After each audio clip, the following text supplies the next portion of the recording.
Thank you, Robert. Good evening. Hello. Thanks for joining us. What about this situation at Essex Police? How much of a concern that hundreds more Essex Police officer jobs are going?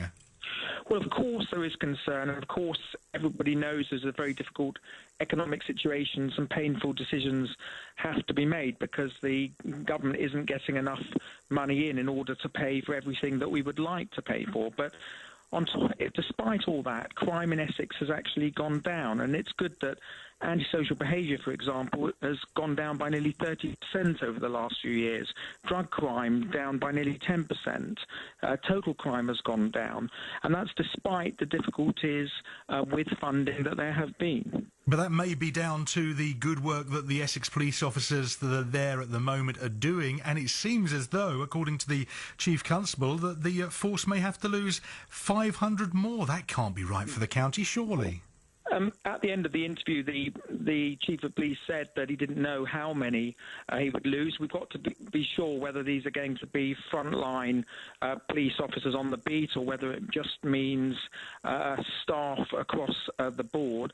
But it's also worth noting that, we should look at other things that police can do to put more officers on the front line. For example, cutting red tape, which the government have been pushing forward, has saved roughly about 4.5 million hours of police time. That's nearly equivalent to something like over 2,000 police officer posts, policemen on the street. And even with the difficulties, I say, as the Essex has been facing, not only has crime gone down, but actually police on the street over the last few years has gone up by 3%. Not massive, I accept that, but despite all the difficulties, we're getting police out on the street and we're cutting crime, and that is what the public care about. You say look at red tape, but the chief here saying that they've gone through all the efficiencies that the force can.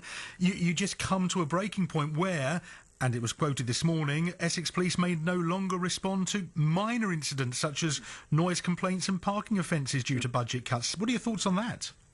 Well, first of all, I don't know the answer to that, whether that is the right decision or the wrong decision. What I do think that the police should set out the budget that is available and actually ask the people of Essex in a proper consultation with the police commissioner about look at all these issues and ask the public what they would like their money to be spent on. And if they want their money to be spent on these low-level calls as they're described, then that's what the resources should be spent. But I think the public need much more of a say because these decisions are made on high regarding the budget, and yet the people have not much decision about it at all. So what would you say to your constituents who are wanting Essex Police to deal with issues such as, and you've seen it in your very town, illegal traveller sites being set up, etc., when there's likely to be fewer officers on the streets? It may be a case that they just can't respond to everything. Well, There's tough choices.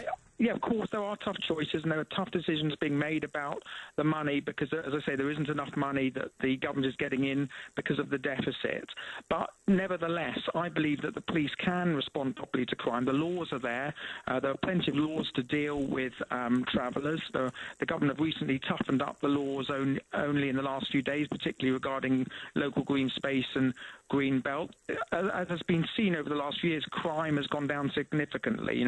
For antisocial behaviour to go down in Essex by nearly 30%, just under 30%, is a pretty incredible achievement. In places like Harlow, in my own constituency, we have one of the best, genuinely recognised, one of the best antisocial behaviour teams in the country, so they can do a lot of the work that the police say that they're no longer going to deal with. But I do believe the police have the powers.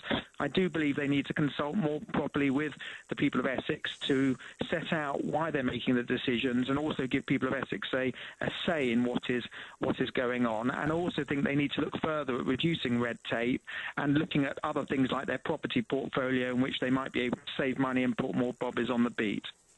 Robert Halfon, the Conservative MP for Harlow, thank you very much for joining us on BBC Essex this evening. It is BBC Essex at 9 minutes to 6.